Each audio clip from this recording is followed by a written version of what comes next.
আসসালামু আলাইকুম ওরহমতুল্লাহি ওবরাকাতুহ। মোহতরম মুসলমান মরত্ব মাইয়া ফল অনারা বেগুম বালা আছে বলে আশা করি।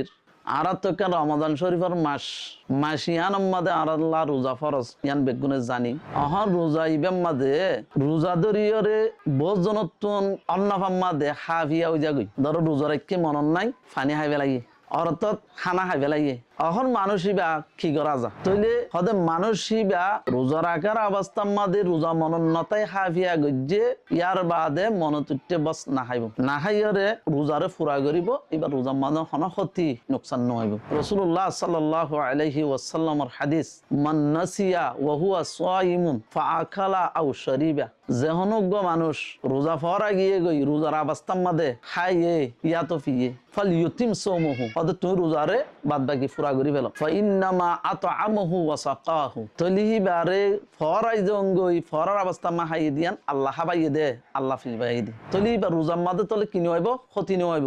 এই হিসাবে আর তো রোজার মশলাকল একখান বেগুন জানিয়ে সুন্দর করে যদি আর রোজারে বালা করি যদি রাখি দিলে আল্লাহ সুবহানাহু ওয়া তাআলা আর রোজারে কবুল করি আর সমস্ত গুনাহ হাতা বেগুন মাফ করে দিব। আল্লাহ বেগুনরে মশলাকল জানিয়ে রোজাকল ধরিব আল্লাহ বেগুনর তৌফিক দিক আল্লাহুম্মা আমিন।